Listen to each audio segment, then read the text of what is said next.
ఇప్పుడు ఈ కొవ్వు గోల మనకెందుకు అంటే, కొవ్వు రెండు రకాలు. భౌతికమైన కొవ్వు, ఆధ్యాత్మికంగా ఉండే కొవ్వు. దేవునికి స్తోత్రం.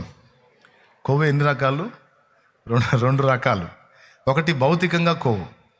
ఈ భౌతికమైన కొవ్వు మనకి గుండె జబ్బు కారణమవుతుంది.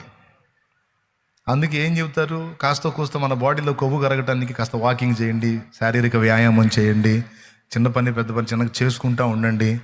లేకపోతే కొవ్వు నిల్వలు పెరిగిపోతాయి, తద్వారా కొలెస్ట్రాల్ పెరిగిపోతుంది, తద్వారా రక్తం చిక్కబడుతుంది, తద్వారా గుండె కొట్టుకోవటం ఎక్కువైపోతుంది, గుండె పంపింగ్ చేయటానికి ఎక్కువ కష్టపడాల్సి ఉంటుంది.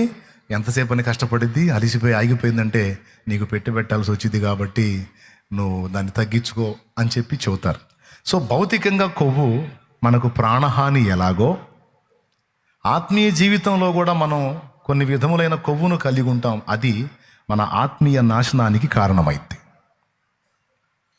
మన ఆత్మీయ నష్టానికి అది దోహదపడింది. అందుకనే ఈ కొవ్వైనా ఆ కొవ్వైనా యావత్తు కొవ్వు కూడా బలిపీఠం మీద దహించబడాలి, వేరే మార్గం లేదు. దేవునికి స్తోత్రం కలుగునుగాక. చెప్పండి, అందరూ పెద్దగా చెప్పండి. ఇప్పుడు ఈ కొవ్వు అనగానే ఫస్ట్ గుర్తు చేసుకోవాల్సింది గర్వము లేక అతిశయము.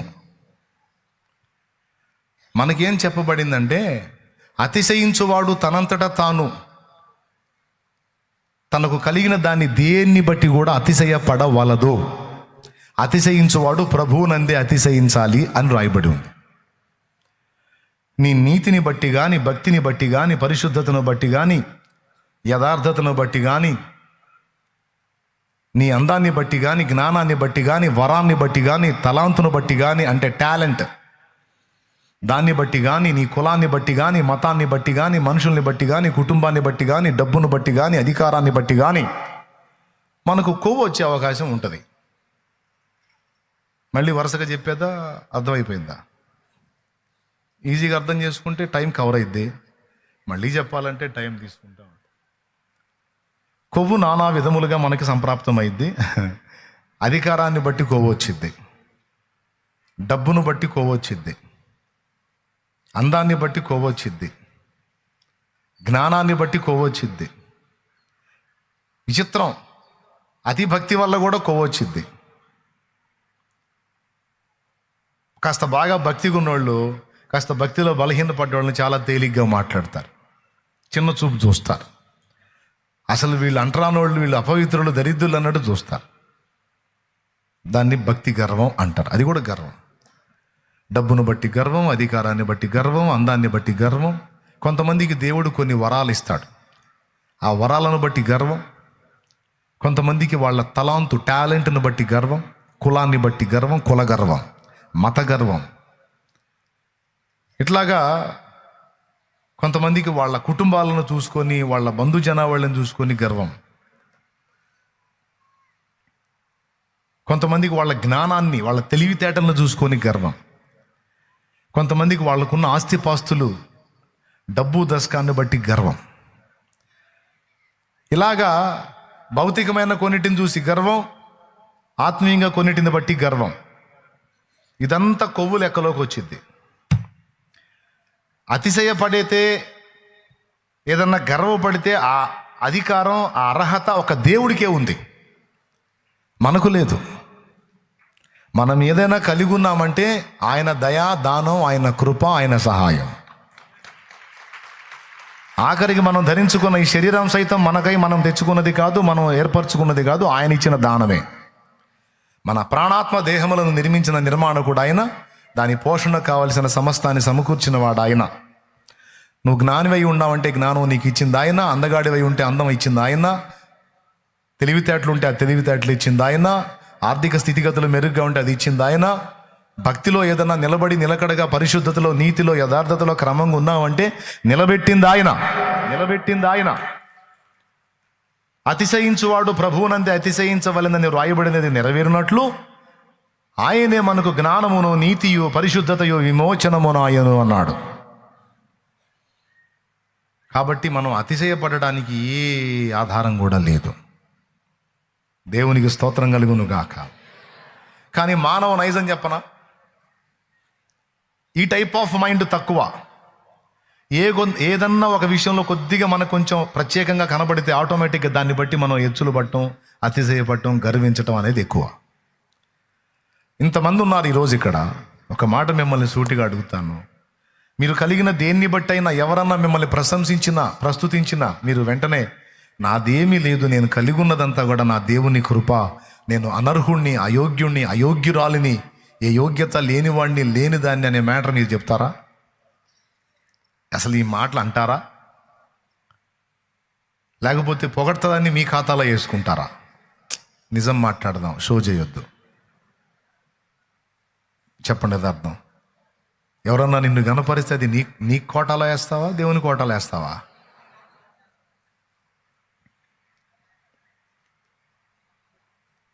దేనిని బట్టి కూడా అతిశయపడ వీల్లేదన్నాడు. కానీ ఏం జరుగుతుంది? మనం అసలు ఎలా ఉన్నామో, మన స్థితి ఎలాగుందో అనేది చాలామంది పట్టించుకోరు.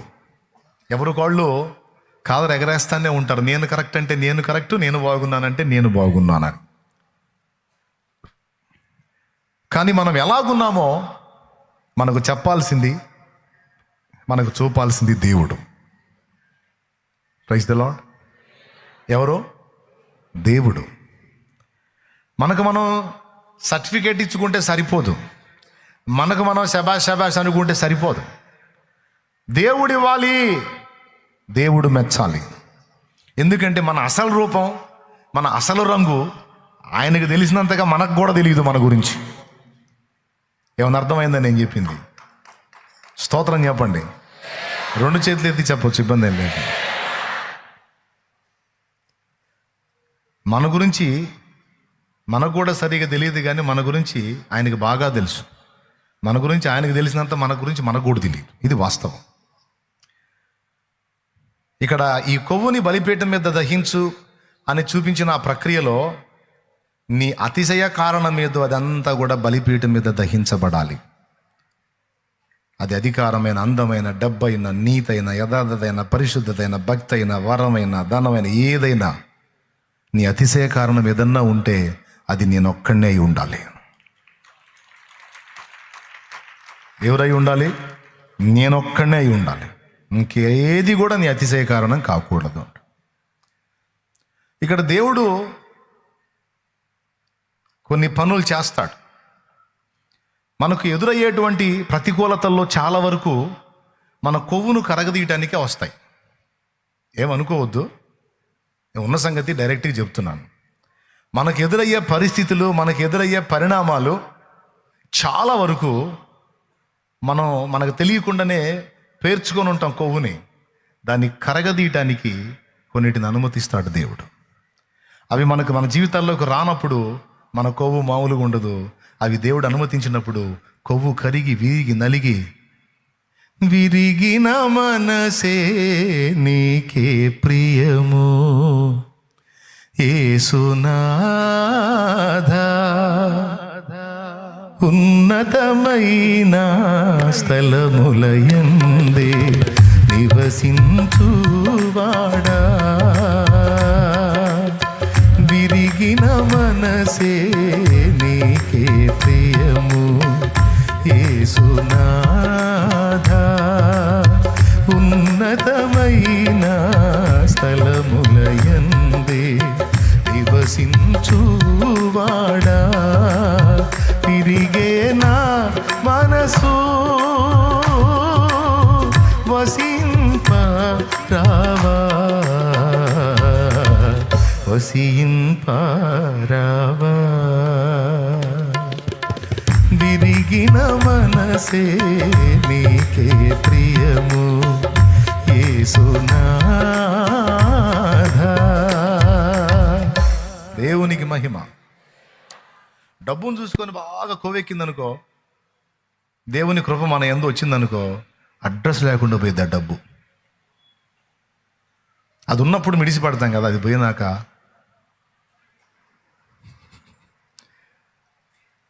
ధనము శాశ్వతమని కొంటిని ప్రభువా, అడ్రస్ లేకుండా పాయే, నువ్వే ప్రభువా నాకు దిక్కు అనే దీన మనసు వచ్చింది. Body language.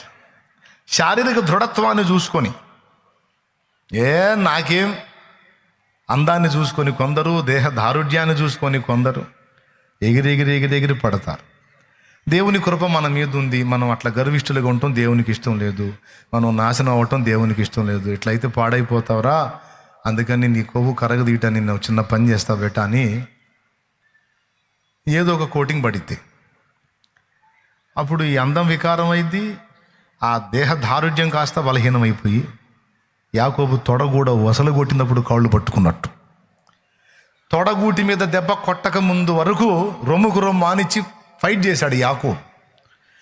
దేవుడు అతన్ని ఎంతకీ గెలవకుండుట చూచి తొడగూటి మీద కొట్టాడని ఉంది. దాని అర్థం ఏంటో తెలుసా? నిజంగా భౌతికంగా యాకోబు దేవుడిని గెలిచాడని కాదు. దేవుడు ఎక్కడ, యాకోబు ఎక్కడ? ఒక్క తన్నుదంతే దేవుడు అడ్రస్ కూడా లేకుండా పోతాడు యాకోబు. దేవుని బలం ఎక్కడ, యాకోబు బలం ఎక్కడ? దేవుడు యాకోబుని గెలవలేకపోయింది ఎక్కడంటే తన స్వీయ చిత్తములో, సొంత ఆలోచనలో, స్వాతిశయములో. అక్కడ విరిగిపోవాలి, నువ్వు తగ్గించుకోవాలి, ఇదిగో నా చిత్తానికి రావాలి, నాకు విధేయత చూపాలి అంటాడు దేవుడు. లేదు నేను చెప్పినట్టు నువ్వు నాకు తోడై ఉండు, నేను నడుస్తా, నా వెంటబడి రా. అట్లా కాదు, నేను చెప్పిన మాట విను, నా మాట విను, నేను చెప్పిన ప్రకారం ఉన్నాడు, నేను ముందు వెళ్తా, నా వెనక నువ్వురా. అట్లా కాదు, అట్లయితే కుదరదు మనకి. నేను ముందు వెళ్తుంటా, నా వెంటబడ్డా, నీకు దశం భాగాలు ఇస్తా. కొంతమంది అదేగా, మారు మనసు పొందాయా అంటే మారు మనసు పొందాడు, బాప్తీసం పొందాయా అంటే బాప్తీసం పొందాడు, చర్చి కట్టిస్తానంటాడు. ఎవడికి కావాలి నీ చర్చి? నువ్వు గట్టించకపోతే దేవుడికి దిక్కు లేదు పాపం, ముసుకేసుకొని దిగులు వేసుకొని ఏడుస్తున్నాడు, నువ్వు గట్టించలేదని చర్చి. నువ్వు నీ చర్చి నీ తలకాయ. ముందు మారు మనసు పొంది బాప్తీసం పొంది పాపాలు కడుక్కొని పరిశుద్ధ మార్గంలోకి రానాయన అంటే అట్లా ఒప్పుకోరు కొంతమంది భక్తులు. దేవా నేను ముందు వెళ్తాను, నా వెంటబడి నువ్వురా. దేవుడు అంటాడు, కాస్త ఆగురా, నన్ను ముందు పోనీరా, కాస్త నన్ను ముందు పోనీరా. నువ్వు తెలివిగల్లోడివే కానీ ఈ తెలివితేటలు ఇక్కడ పనికి రావురా, నేను చెప్పి నిన్నురా అంటే ఆగడే. అంటే నేను నడుస్తాను నా ఇష్టం వచ్చినట్టు, నువ్వు నా వెంటబడరా అంటే మరి దేవుడికి మండదా? ఏమన్నా తాను కాపాడుకునేవాడా? సొంత ఇష్టంగా పోయి, సొంత చిత్తంగా పోయి దేవుని సంకల్పాలు ఏమైనా నెరవేర్చే సీనుందా ఏ మనిషికైనా? మన జన్మ సార్థకం కావాలన్నా, మనలో దేవుని చిత్తం జరగాలన్నా మనల్ని మనం నడిపించుకోవాలా, ఆయన నడిపించాలా? అందరూ నోరు తెరిచి చెప్పండి. మరి యాకోబేమో మాటింటల్లా. మరి యాకోబు మీద, యాకోబు సంతతి మీద వాగ్దానాలు, బోల్డ్ అన్ని ప్రణాళికలు ఉన్నాయి. కుర్రోడేమో చిక్కట్లా, అన్నీ బాగుండేసరికి ఎగిరెగిరి పడుతున్నాడు. చూశాడు, ఎంతకీ గెలవకుండుట చూచి ఒక్కటే ఒక దెబ్బ, దేన్ని బట్టి ఎగురుతున్నాడు దాని మీద కొట్టాడు. అప్పటిదాకా రొమ్ముకు రొమ్మానిచ్చినాడు, ఇప్పుడు కాళ్ళు పట్టుకుని ఆడవటం మొదలుపెట్టాడు. నా వేదనకు మితి లేదు, నా శోకానికి తుది లేదు, నీవుగాక జీవితాన ఆశయే లేదు.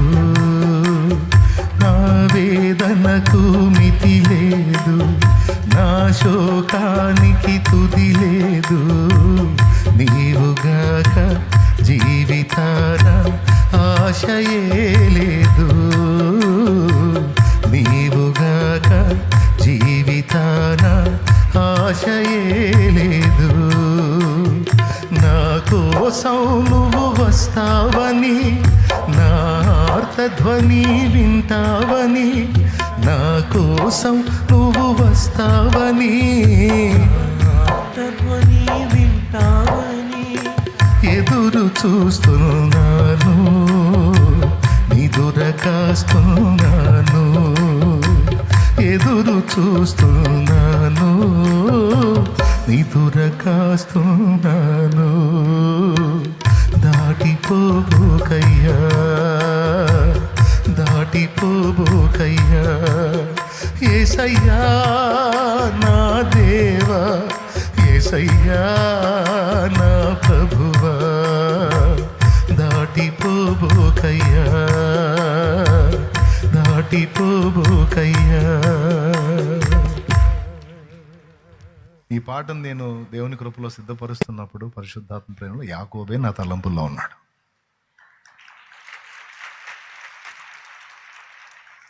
అటుపక్క అత్తగారింటి దగ్గర ఆదరణ లేదు, మామ చంపడానికి చూస్తున్నాడు.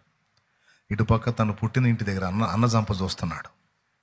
ఇటు భద్రత లేదు, అటు భద్రత లేదు. మధ్యలో వేరే ప్రాంతానికి వెళితే తెలియని దగ్గర వాళ్ళు చంపుతారు. ఎటు పోవాలి నేను?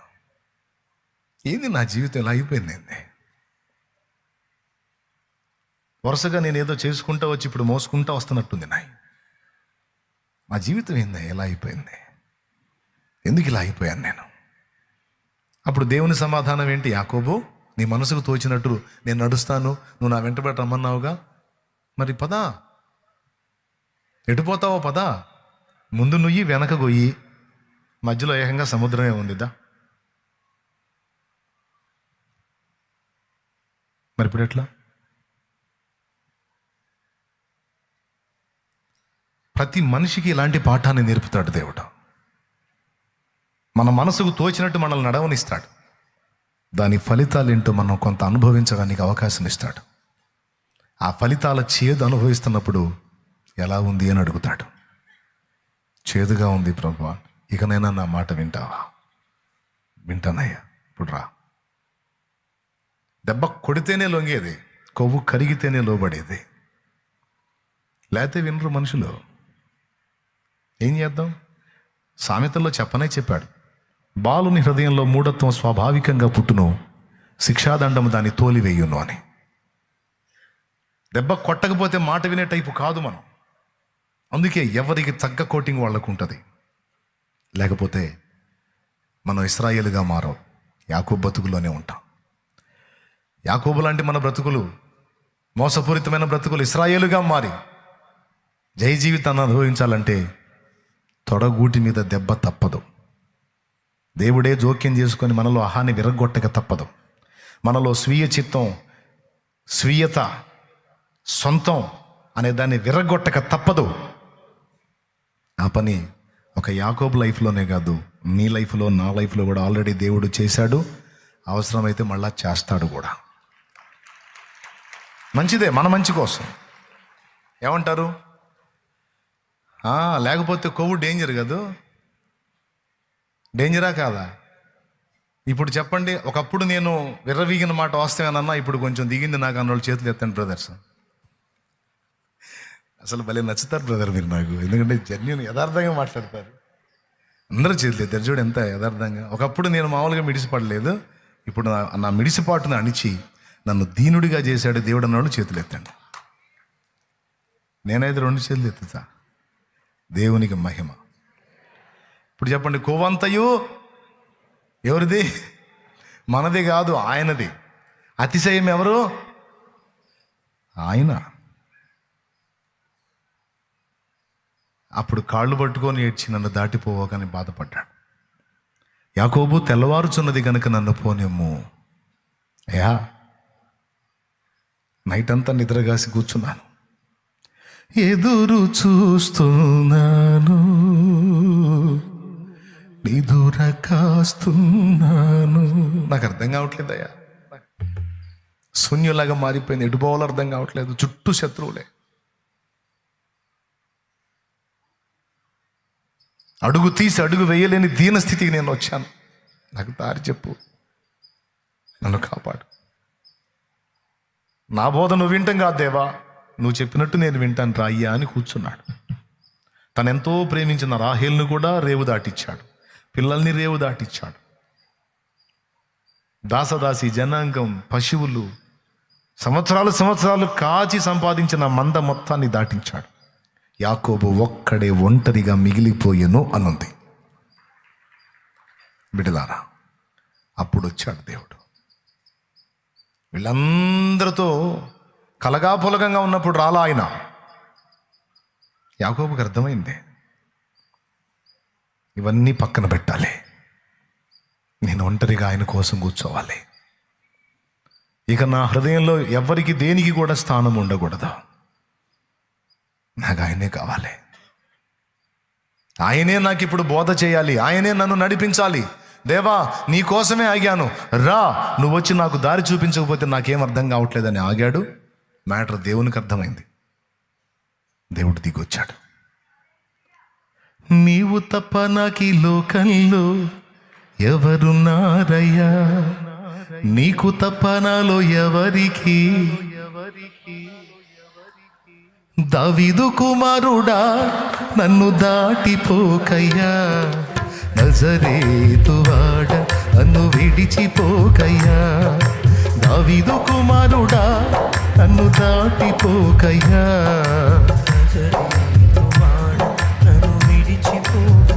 ఇప్పుడు ఇంకెవరికి లేదు చోటు, దేవుడే.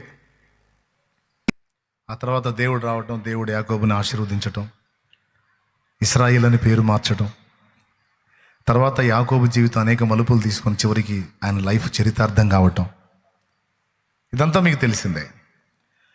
ఇప్పుడు చెప్పండి, యాకోబు జీవితంలో అనుమతించబడిన శ్రమలన్నీ కూడా యాకోబును కరిగించడానికి, యాకోబుని దేవునికి విధేయుడిగా చేయడానికి అనుమతించబడ్డాయి. ఇప్పుడు నీకు నాకు ఎదురయ్యేటువంటి ప్రతికూలతల్లో చాలా భాగం, మెజారిటీ, మనకు తెలియకుండా మనలో పేరుకుపోయిన కొవ్వును కరిగించడానికే అనే విషయం మనం గుర్తుపట్టాలి. మీకు ఒక మాట చెప్తాను, ఎవరి లైఫ్ వాళ్ళకి కరెక్ట్గానే అనిపిస్తుందండి. ఎవరి జీవితం వాళ్ళకి, ఎవరి ప్రవర్తన వాళ్ళకి, ఎవరి ఆలోచన వాళ్ళకి, ఎవరి మాట వాళ్ళకి నేనే రైట్, నేనే రైట్, నేనే రైట్, అవతలి వాళ్లే తేడా, అవతలి వాళ్లే తేడా అని అనుకునే నైజం అనేది ప్రతి నరుడికి ఉంటుంది, స్త్రీకైనా పురుషుడికైనా. ఆ మాట సామెతలు అన్నాడు. ఒకసారి చూద్దాం, సామెతల గ్రంథంలో 16వ అధ్యాయం ఒకసారి చూడండి, 25వ వచనం. సామెతల గ్రంథం 16:25 చూడండి. ఒకని మార్గము వాని దృష్టికి యథార్థముగా కనబడును, అయినను తుదకు అది మరణమునకు చేరును. ఆ మాట ఎప్పుడన్నా ఆలోచించారా మీరు? మళ్ళీ ఒకసారి చూడండి. ఒకని మార్గము వాని దృష్టికి యథార్థముగా కనబడును, అయినను తుదకు అది మరణమునకు చేరును. దేవునికి స్తోత్రం కలుగును గాక. ఈ మాట ఒక చోట కాదు, ఇంకో చోట కూడా రాయబడి ఉంది. ఒకని మార్గము వాని దృష్టికి యథార్థముగా కనబడును, అయినను తుదకు అది మరణమునకు చేరును. బ్రదర్స్, ఎవరి మనస్సాక్షికి వాళ్ళకి ఎవరికి వాళ్ళు ఏమనుకుంటారో తెలుసా? నా ఆలోచన నా కరెక్టు, నేను కరెక్టు, నేను కరెక్టు, నేను కరెక్టు. ఏ పొద్దు ఎదుటోళ్లే తేడా, ఎదుటోళ్లే తేడా, ఎదుటోళ్లే తేడా అని అనుకోవటం మానవ నైజం. కానీ ఒక భక్తిపరులంగా, దేవుని సంబంధంగా మనలో ఆ తత్వం మారాలి. ఒకప్పుడు దేవుని ఎరగని స్థితిలో నేను కరెక్టు, నా రూట్ కరెక్టు, నా మాట కరెక్టు, నా ఆలోచన కరెక్టు, నేను చేసేవన్నీ కరెక్టు అనుకున్నాం ఒకప్పుడు దేవుని ఎరగని స్థితిలో. కానీ దేవుని ఎరిగిన తర్వాత ఇప్పుడు మనం ఫస్ట్ గుర్తించాల్సింది ఏంటో తెలుసా? మన ప్రవర్తనను మనమే విమర్శించటం, పరిశీలించటం, పరీక్షించటం. మన ప్రవర్తనను మనమే కనిపెట్టుకోవటం. చూడండి ఒక్కసారి అదే వచనం పైన చూడు, 17వ వచనం చదువు. చెడుతనము విడిచి నడుచుటయే యథార్థవంతులకు రాజమార్గము, తన ప్రవర్తన కనిపెట్టువాడు తన ప్రాణమును కాపాడుకొనును. ఎవరి ప్రవర్తన? మనం ఏ పొద్దు లోకుల ప్రవర్తనని కనిపెడతాం. ఆ అమ్మాయి ఏంది అట్ట మాట్లాడుతుంది, అతనేంది అలా ఉన్నాడు, అసలు వీళ్ళు కరెక్ట్ కాదు. ఆఖరికి పాస్టర్లను కూడా వదిలిపెట్టం మనం. మామూలు కొవ్వు కాదు, ఆఖరికి పాస్టర్లను కూడా కామెంట్ చేసేస్తాయి, విమర్శించేస్తాయి, తేలికగా ఆలోచించేస్తాయి. సరే, పాస్టర్లు, విశ్వాసులు, సంఘం, అన్యులు ఇవన్నీ పరిశీలించి వీళ్ళ ప్రవర్తనను కనిపెట్టమన్నాడా, లేకపోతే ఫస్ట్ నీ ప్రవర్తనను కనిపెట్టుకోమన్నాడా? ఏం చెప్పాడు? నోరు తెరిచి చెప్పండి అమ్మా. అలాగే ప్రభు బల్ల దగ్గర ఏం చెప్పాడు? మనలను మనమే విమర్శించుకున్న ఎడల తీర్పు పొందకపోదుము అన్నాడు. కొరింథీయులకు రాసిన మొదటి పత్రిక 11వ అధ్యాయము 30వ వచనం ఒక్కసారి చూడండి. బైబిల్ ఉంటే ధన్మం తీయండి, లేట్ అవుతుంది. ఇందువల్లనే మీలో అనేకులు బలహీనులు, రోగులనై ఉన్నారు, చాలా మంది నిద్రించుచున్నారు. ఎందుకు? వివేచన లేకుండా ప్రభు బల్లలో చేయి వేయటం వల్ల. అయితే మనలను మనమే విమర్శించుకునే ఎడల తీర్పు పొందకపోదుము. అది మన ప్రవర్తనను మనమే కనిపెట్టాలి, మనల్ని మనమే విమర్శించుకోవాలి, మనకు మనమే బుద్ధి చెప్పుకోవాలి, మనల్ని మనమే గద్దించుకోవాలి. ఎదుటోళ్ళని పాయింట్అవుట్ చేసేటప్పుడు వాళ్ళు తేడా, వీళ్ళు తేడా అనుకుంటున్నారు. అసలు ముందు నా సంబడం ఎట్టుంది? ప్రసంగ వేదిక మీదకి వచ్చి వాక్యం చెప్పడానికి వచ్చేటప్పుడు నాకు భయం. ఎందుకు భయం అంటే ముందు నా సంబడం నాకు కనపడుతుంటుందిగా. ఏమైనా అర్థమవుతుంది నేను చెప్పేది? ఇక్కడికి వచ్చి లెక్చర్లు దంచడం కాదు, ఈ బలిపీఠం ఎక్కి ఇక్కడ కూర్చొని వాక్యం మాట్లాడేటప్పుడు నా మనస్సాక్షి ఒకటి ఉందిగా, నా సంబడం నాకు చూపించిదిగా, ఒరేయ్ ఇంత బాగా చెప్తున్నావురా, మరి నీ బతుకేందిరా అని నా మనస్సాక్షి నన్ను అడిగిద్దిగా. నా మనస్సాక్షికి సమాధానం చెప్పుకోవాలి.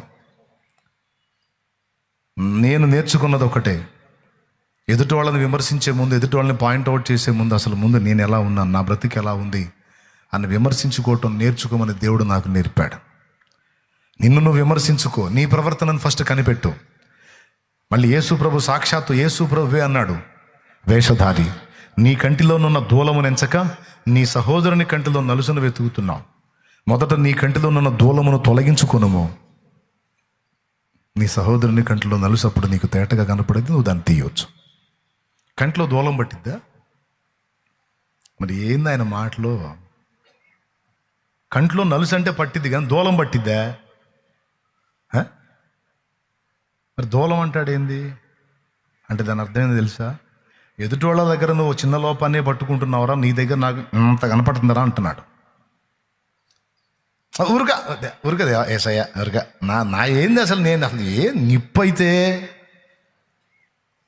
నువ్వు నాకెళ్ళే చూస్తుంటావు. అసలు నేను ఏందనుకున్నా, నేను నమస్కారం చేస్తే స్తంభం టక్కుమని లేచి నిలబడింది.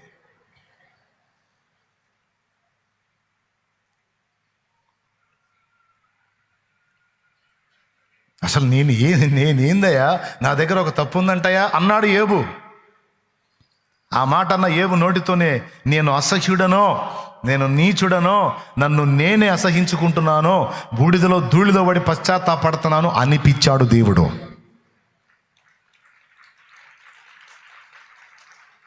నాలాంటోడు ఎవడున్నాడు అన్న ఏబు చేత నా అంత అసహ్యుడు ఇంకొకడు లేడు అనిపించాడు దేవుడు.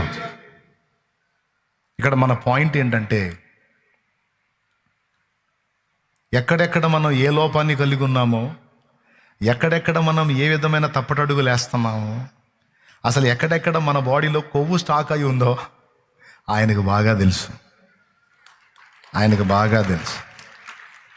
అందుకే ఫస్ట్ గుర్తించాల్సింది ఏంటంటే, జీవం గల దేవుని సన్నిధిలో ఆయన పాదాల దగ్గరికి వచ్చినప్పుడు, అప్పుడే కాదు ఎప్పుడైనా సరే, మనల్ని మనం విమర్శించుకోవటం, మనల్ని మనం పాయింట్అవుట్ చేసుకోవటం, ఒక శత్రువు మనల్ని పాయింట్అవుట్ చేసినట్టు మనల్ని మనమే విమర్శించుకోవటం అన్నంత ఉత్తమం ఇంకొకటి లేదు.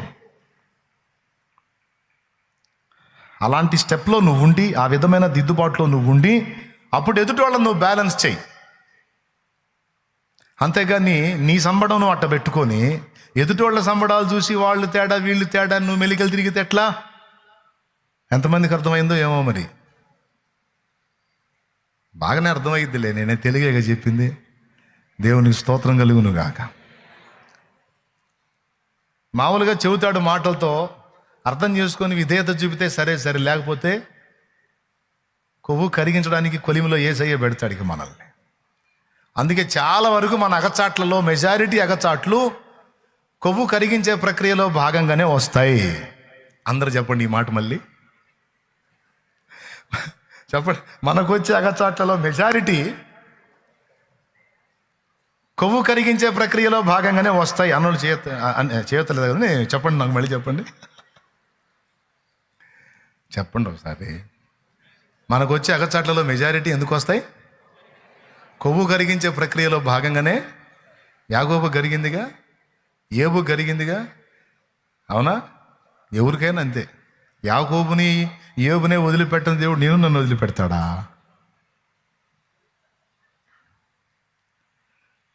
విర్రగొట్టి నల్లగొట్టి ఒక తోముడు తోమి ఒక కొలిక్కి తెస్తాడు ఆయన. తెమ్మని మనం కూడా అడుగుదాం, అప్పచెప్పుకుందాం. ఫైనల్లో ఒక 3 విషయాలు మీ దృష్టికి తీసుకొచ్చి నేను ఇక ప్రార్థన చేసేస్తాను. నీ ప్రవర్తన నీకు బాగా కనపడుతుందా? సంవత్సరాంతంలోకి వచ్చాం మనం. ఇక నెక్స్ట్ సండే మళ్ళీ న్యూ ఇయర్లో ఉంటాం మనం. వచ్చే ఆదివారం ఇక మళ్ళీ 2026 ఆదివారంలోకి ప్రవేశిస్తాం. మళ్ళీ సండే మనం వచ్చే సంవత్సరం కలుస్తాం. దేవునికి స్తోత్రం. వచ్చే సంవత్సరం అంటే వచ్చే ఆదివారమే, అవునా? అయ్యలారా, అమ్మలారా, ఈ సంవత్సరం మొత్తం మాత్రమే కాదు, గత కాలమంతా కూడా ఒక్కసారి పరిశీలించుకోవాల్సిన సమయం ఆసన్నమైంది. సంవత్సరాలు గడుస్తున్నాయి. నూతనపరచబడ్డామా? ఏమైనా మార్పులు ఏర్పడ్డాయా? లేకపోతే పాత పాటే పాడుతున్నామా? పాత బతికే బతుకుతున్నామా? ఏ విధమైన మార్పులు లేని స్థితిలో మనం ఉన్నామనేది ఖచ్చితంగా మనల్ని మనం విమర్శించుకోవాలి, పరిశీలించి చూసుకోవాలి.